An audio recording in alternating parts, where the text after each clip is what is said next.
आज हम डिस्कस कर रहे हैं अल्टरनेटिंग करंट। फटाफट वीडियो को लाइक और कमेंट करें, आंसर रिप्लाई करें, क्या आंसर है लिखें।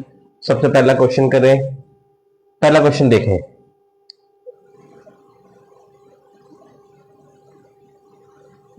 Series RLC connected to AC voltage RLC circuit दिया हुआ है, आरएलसी तीनों है इनिशियली, एल रिमूव कर दिया। फिर डिफरेंस ये है, तो किसके बीच में? आर और सी के बीच में, आर और सी के बीच में। तो क्या होगा, करंट क्या करेगा आपका? आरसी सर्किट की बात, करंट लीड करेगा कितने? 5/3 से। ठीक है, सेकंड केस में क्या हो गया, सी की जगह एल रिमूव कर दिया। ठीक है, तो भी सेम फेज डिफरेंस है 5/3 किसके बीच में? ठीक है, वहां आरसी था, आरएल था, जब सी हटाया ये आरसी हो गया, जब एल हटाया। ठीक है, दोनों केस में फेज डिफरेंस क्या है? 5/3 है। क्या है? 5/3 है। तो दोनों केस में फेज डिफरेंस तभी सेम हो सकते हैं जब एक्सएल बराबर एक्सई हो, मतलब क्या हो, रेजोनेंस कंडीशन हो, पावर फैक्टर कितना होगा? यूनिटी होगा। क्या होगा? यूनिटी होगा। ठीक है, तो पहले का आंसर क्या होगा? यूनिटी। राइट, समझ में आया? दोबारा से देखो, आरएलसी सर्किट की जब बात करें, जब एल हटा दिया जाता तो आरसी सर्किट हो जाता है। क्या हो जाता है? आर और सी। अगर आर और सी की बात करें, ठीक है, तो फेज डिफरेंस जो पाई होता है वो 5/3 मतलब 60 डिग्री है, जिस किसके बीच में करंट है? वी और आई में। तो करंट क्या कर रहा है? 60 डिग्री लीड करता है। आई लीड 60 डिग्री फ्रॉम वोल्टेज। ठीक है, सेकेंड केस में जब आपका कैपेसिटर की जगह क्या, पहले इंडक्टर हटा दिया था, अब कैपेसिटर हटा दिया, तो आरएल सर्किट हो जाएगा। क्या हो जाएगा? RL circuit. ठीक है, इस केस में भी फेज डिफरेंस कितना है? उतना ही है। कितना? 60 डिग्री। किसके बीच में? वोल्टेज और करंट के बीच में। तो दोनों ही केस में सब सेम कब हो सकते हैं? फेज डिफरेंस सेम कब होगा? जब क्या होगा? रेजोनेंस कंडीशन होगी, तो पावर फैक्टर क्या होगा? यूनिटी होगा। ठीक है, सेकंड क्वेश्चन देखें।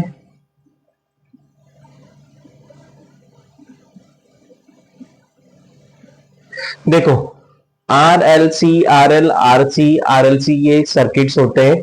तो किसका क्वेश्चन आया आपके 20 में, 2020 में क्वेश्चन आया हमारा किसका? कैपेसिटर का। ठीक है, तो ये कैपेसिटर है कितना? 40 माइक्रोफेरेड।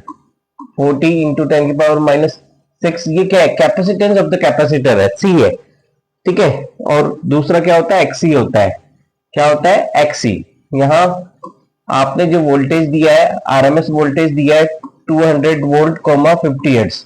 अगर इक्वेशन दिए हुई रहे V naught sine omega T, तो मैक्सिमम वैल्यू गिवन है, ओमेगा गिवन है। ठीक है, यहाँ पे आपका 200 50 हर्ट्ज क्या है आपकी? आपका ये आरएमएस वोल्टेज है। क्या होता है हमेशा? RMS voltage. जब इक्वेशन होगा तभी मैक्सिमम वोल्टेज की टर्म्स में होगा, ये डायरेक्ट गिवन है, वो आरएमएस वोल्टेज है। ये फ्रीक्वेंसी है। क्या है? फ्रीक्वेंसी। आपको क्या निकालना है? आईआरएमएस निकालना है। ठीक है, तो हमें पता है क्या है, जेड जो होता है इंपीडेंस, वो होता है वी बाई आई। क्या होता है? V by I. तो आई इक्वल टू क्या हो जाएगा? V by Z. क्या हो जाएगा? Equal to V by Z. ये वी जो है वो भी आरएमएस है, आई जो है वो भी आरएमएस है। अगर नहीं लिखते तो आरएमएस वैल्यू होती है। ठीक है, यहाँ केवल इंपीडेंस में केवल कैपेसिटर है, तो कैपेसिटर क्या आ जाएगा? एक्सी। क्या आ जाएगा? एक्सी। तो वी आपका 200 एंड जेड क्या आ जाएगा आपका? एक्सी। क्या आ जाएगा? एक्सी। एक्सी क्या होता है? 1/ओमेगा सी। तो 1/ओमेगा सी, तो ओमेगा सी ऊपर आ जाएगा। ओमेगा क्या होता है? ठीक है, ये लिख दें 200 इंटू ओमेगा सी। 2 पाई की वैल्यू 3.14, फ्रीक्वेंसी 50 दी हुई है, और कैपेसिटेंस की वैल्यू है 14 माइक्रोफेरेड। 40 इंटू 10⁻⁻6। इन कैलकुलेशन को आराम से सोल्व करें, गलती हो सकती है। ठीक है, ये देखो, ये हमेशा पहले तो इसको सोल्व कर ले। तरीका क्या है? 2 इंटू 50 100 होता है, 314 हो गया। ये क्या हो गया? 314। ठीक है, ये 2, ये 4, 8 ले लो, ये 2 का, ये 3, ये 10⁻⁻3 होगी। ठीक है, मल्टीप्लाई करें, 2, 3, 11, 24, 25 डिवाइडेड बाई 1000। ठीक है, 2.5 अराउंड आंसर है। ठीक है, चेक करें, 2.5 एम्पियर एक ही आंसर है। चलो नेक्स्ट देखो,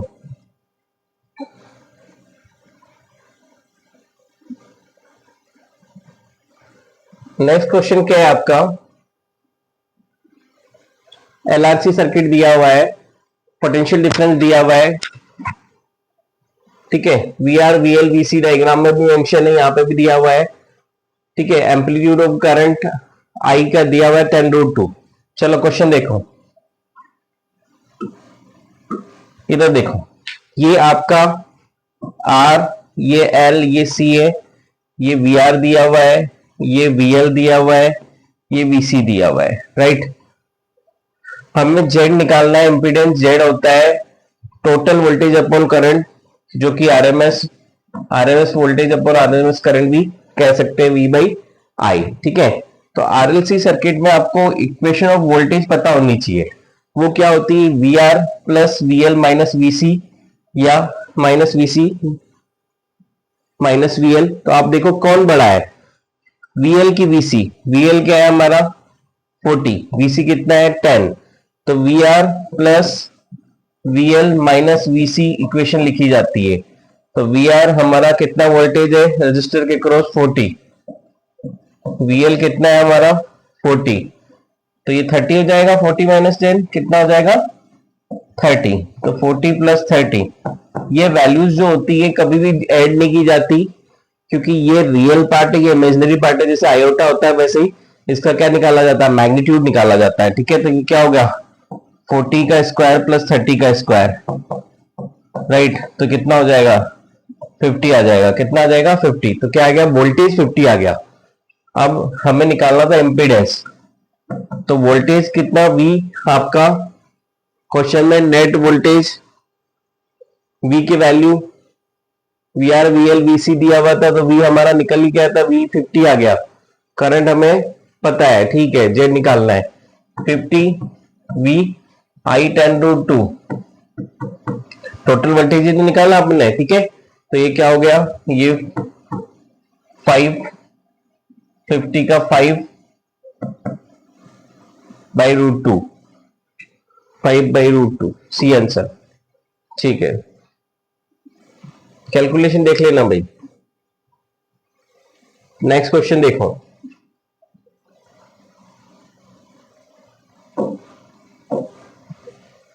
स्टेप डाउन ट्रांसफार्मर दिया हुआ, स्टेप डाउन ट्रांसफार्मर क्या होता है, देखो ये प्राइमरी वाइंडिंग होती है, ये सेकेंडरी वाइंडिंग होती है। स्टेप डाउन में वोल्टेज क्या होता है, डिक्रीज होता है, ठीक है। तो इनिशियली प्राइमरी वाइंडिंग में वोल्टेज जो V1 है वो कितना है 220 वोल्ट। स्टेप डाउन ट्रांसफार्मर मतलब वोल्टेज का डिक्रीज होना, तो कितना हो गया 11 वोल्ट। तो ये इधर सेकेंडरी में कितना मिल गया 11 वोल्ट, ठीक है। पावर भी आपको जो है पावर दी हुई है 44 वोल्ट, ठीक है। लैंप हम लोड की तरह लेड, यहाँ लोड क्या लगाया, लैंप लगाया, रेजिस्टिव लोड है, ठीक है। Power losses in the transformer, ignoring power, कोई पावर लॉस, आइडियल ट्रांसफार्मर क्या है, आइडियल ट्रांसफार्मर, आइडियल ट्रांसफार्मर क्या होता है आपका, input power equal to output power, क्या होती है input power equal to output power, V1 I1 equal to क्या हो गया V2 I2, ये ठीक है। नहीं तो पावर को लिख लो, जहां पावर पता है वो पावर लिख लो, मुझे आउटपुट में पावर पता है, ये P आउट है, इनपुट में नहीं पता मुझे, आउटपुट में पता है P आउट कितना है 44, तो इसको 44 लिख लो। V1 I1 आपका हमें क्या पता है, V1 पता है 220, I1 निकालना है, क्या निकालना है I1 निकालना है, राइट, प्राइमरी करंट निकालनी है, ठीक है। तो I1 क्या हो जाएगा 44 डिवाइडेड बाई 220, तो यहां से कितना होगा, ये 22 से कट गया 2 बार, ये कट गया 10 बार, 0.2 एम्पियर आंसर है, ठीक है। नेक्स्ट देखें, आरएलसी सर्किट, इंडक्टर दिया हुआ है, कैपेसिटर दिया हुआ है, रजिस्टर दिया हुआ है, आरएलसी सर्किट है, वेरिएबल फ्रीक्वेंसी सोर्स, ठीक है। ये जब भी बात आ जाए मतलब रेजोनेंस कंडीशन कहीं ना कहीं होगी, ठीक है। तो आपको क्या पूछा गया है, angular frequency of the source at which power transfer to half the power, okay, half power frequency का आपको समझना है। देखो इस कर्व में आपको क्या है, आपका इस तरह से कर्व होगा ये, राइट, यहां फ्रीक्वेंसी वेरी हो रही है, यहां हमारे करंट वेरी हो रही है। तो आपको पता है कि जो रेजोनेंट कंडीशन होती है जिसमें इंडक्टिव रिएक्टेंस कैपेसिटिव के बराबर होता है, फ्रीक्वेंसी को रेजोनेंट फ्रीक्वेंसी कहते हैं और रेजोनेंट एंगुलर फ्रीक्वेंसी को ओमेगा नोट कहते हैं। ठीक है, यहां पे जो करंट होती है वो आई मैक्सिमम होती है। आपको पता है एक्सएल बराबर एक्सी होता है, तो जेड इक्वल टू क्या होता है, क्या होता है, वी बाई आर। क्या होता है, वी बाई आर। ठीक है, तो आपको पता है आर जेड किसकी, आर को पावर फैक्टर क्या होता है, यूनिटी होता है, बहुत सारी चीजें यहाँ पे। ठीक है, रेजोनेंट फ्रीक्वेंसी में क्या क्या चीजें हैं, आपको पावर फैक्टर यूनिटी होता है, करंट मैक्सिमम होती है, करंट कितनी होती है, मैक्सिमम, वी बाई आर। ठीक है, ये I equal to V by R, sorry Z नहीं, I equal to Z equal to V by I, I equal to V by R. ये इंपेडेंस के बराबर आर बराबर जेड है, क्या, आर बराबर जेड है। ठीक है, ये मिनिमम होता है, क्या होता है, मिनिमम, क्योंकि एक्सएल एक्सी जीरो हो गया, तो ये जितना, ठीक है, मिनिमम, तो ये मैक्सिमम, मैक्सिमम करंट है। तो इसके लिए हमें क्या पता है, जरा देखो, एफ नोट जो होती है वो होती है 1/2 पाई रूट एल सी, ये होती है रेजोनेंट फ्रीक्वेंसी। दूसरी होती है एफ नोट बोलो या ओमेगा एफ आर बोलो, ठीक है, ये होती है ओमेगा नोट या एमर एंगुलर रेजोनेंट फ्रीक्वेंसी, ये 1/√LC होती है। क्या होती है, 1/√LC, ये डिफरेंस रहता है। ठीक है, आपको पता भी है एफ जो होती है वो हेर्ट्ज में होती है और ओमेगा क्या होती है हमारी 2πf, 2π भी साथ में उसमें होता है। ठीक है, अब यहाँ पे क्या होता है, ये हाफ पावर फ्रीक्वेंसीज ये होती है जहां पे ये करंट जो होती है वो आई मैक्स बाई √2 हो जाती है। क्या हो जाती है, आई मैक्स बाई √2। तो ये फ्रीक्वेंसीज कहलाती है लोअर फ्रीक्वेंसी और ये कहलाती है अपर फ्रीक्वेंसी F2, जहां पे ये वैल्यू कितनी हो जाए, आई मैक्स बाई √2 कर्व में मेंशन है। ठीक है, ये रेजोनेंट फ्रीक्वेंसी F1 F2। ठीक है, तो आपको क्या निकालना है, आपको एंगुलर निकालना है। ठीक है, रेजोनेंट एंगुलर फ्रीक्वेंसी निकालनी है। ओमेगा की बात करें तो ये ओमेगा नॉट और ये ओमेगा 1, ये ओमेगा 2, ये लोअर एंगुलर फ्रीक्वेंसी या अपर एंगुलर फ्रीक्वेंसी होती है। ठीक है, तो आपको यहां जो वैल्यूज निकालनी है, तो ओमेगा नॉट तो निकालना ही है। ओमेगा 1 निकालने के लिए, ओमेगा 1 निकालने के लिए मतलब ये निकालने के लिए ओमेगा में से ये वैल्यू घटानी पड़ेगी। ठीक है, ये आपको पता है इस चीज में देखो, बैंडविड्थ, बैंडविड्थ क्या होती है, F2 माइनस F1 क्या होती है, बैंडविड्थ। ठीक है, इसी तरह एंगुलर बैंडविड्थ होती है हमारी F2 माइनस F1 लिखना था, F2 माइनस F1 ये बैंडविड्थ होती है। ये जो फ्रीक्वेंसीज के बीच में जो गैप है वो बैंडविड्थ कहलाता है। ठीक है, दूसरा एंगुलर बैंडविड्थ जो होता है वो होता है ओमेगा 2 माइनस ओमेगा 1। ठीक है, क्या होता है, ओमेगा 2 माइनस ओमेगा 1। तो यहाँ पे ये वैल्यूज निकालनी है ओमेगा 1 और ओमेगा 2, तो ये क्या हो जाएगी, इसमें से ये वैल्यू निकालनी है, तो पूरी में से अगर मैं ये घटा दूं, ठीक है, तो क्या फॉर्मूला है ओमेगा का, omega naught minus delta omega by 2, क्या, डेल्टा ओमेगा बाई 2। इसी तरह ओमेगा 2 क्या है, ऐड कर दूं यहाँ पे, क्या, ओमेगा नोट में से plus delta omega by 2 add कर दूं। ठीक है, चलो सबसे पहले देखो हम क्या निकालें, ओमेगा नोट निकालें, क्या निकालें, ओमेगा नोट निकालें। तो ओमेगा नोट निकालो, ओमेगा नोट क्या होगा, 1/√LC, एल कितना है आपका 5, सी कितना है आपका 80 माइक्रोफेरेड, 80 इंटू 10 की पावर माइनस 6। ठीक है, ये कितना हो गया 400, 400 इंटू 10 की पावर माइनस, तो 4 इंटू 10 की पावर माइनस 4 हो गया, ये 1/रूट में है, तो ये 1 कितना हो गया आपका, ये रूट से बाहर निकालो, तो 2 इंटू 10 की पावर माइनस 2, तो ये 100/2, 50 आ गया, क्या आ गया 50 आ गया। ठीक है, तो ये तो यहां वाली angular frequency, resonant angular frequency निकली 50। अब इसके लिए ये सब्ट्रैक्ट होगी, ठीक है, और इसके लिए ऐड होगी, तो 50 से कम और 50 से ज्यादा आंसर होगा आपका। क्या होगा? 50 से कम और 50 से ज्यादा, ठीक है, तो 46 54, ठीक है, क्या होगा? 46 54, ये आंसर होगा आपका, ठीक है। नेक्स्ट देखें,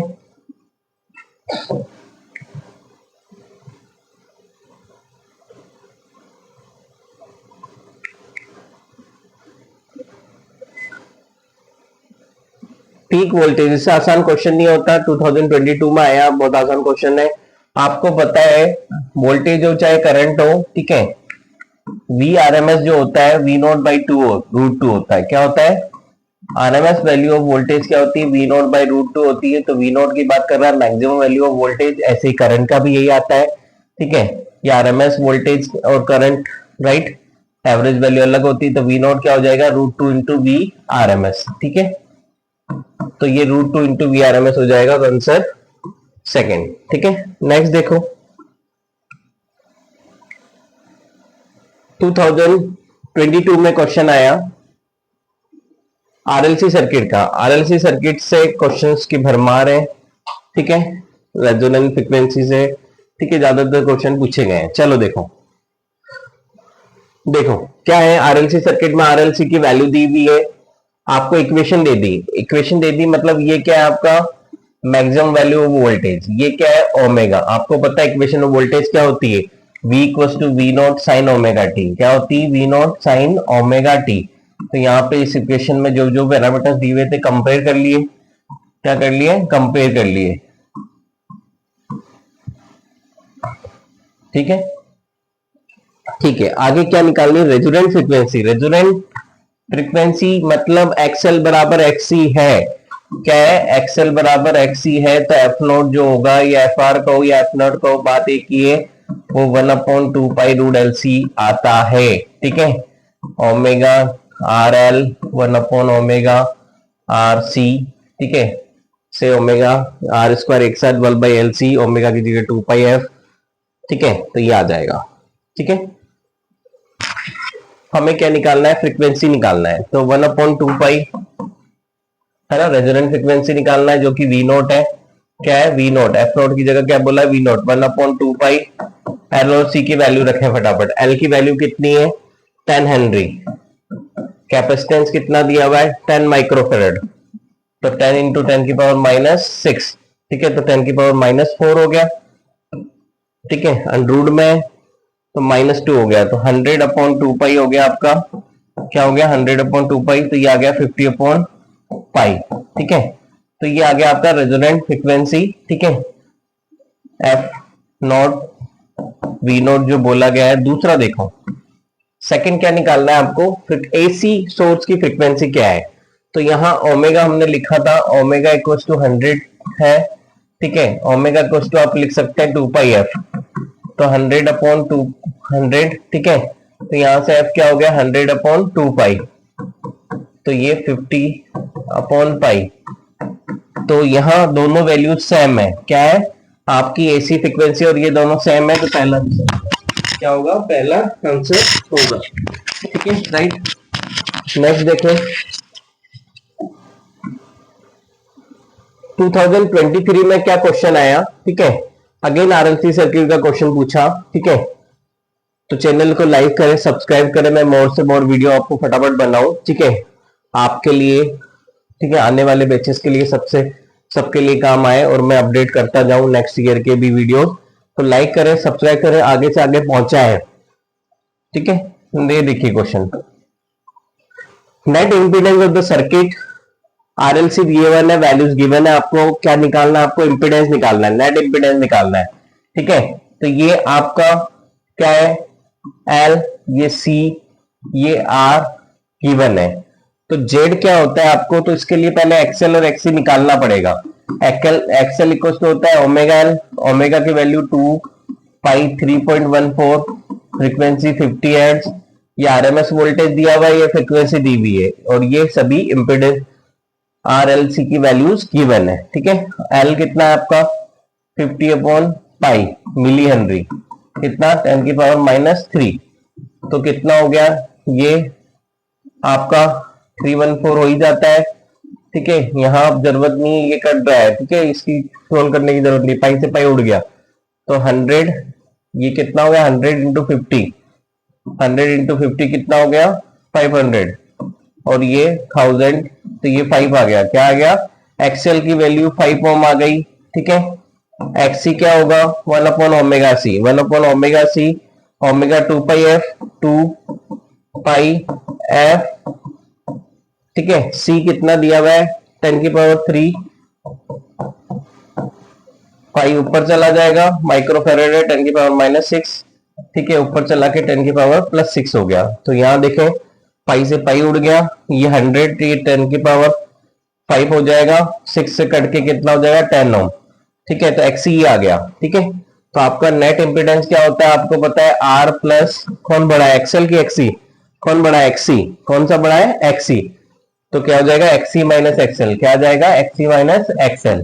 तो आर कितना था, 10, 10 माइनस 5 कितना आ जाएगा, 10 माइनस 5।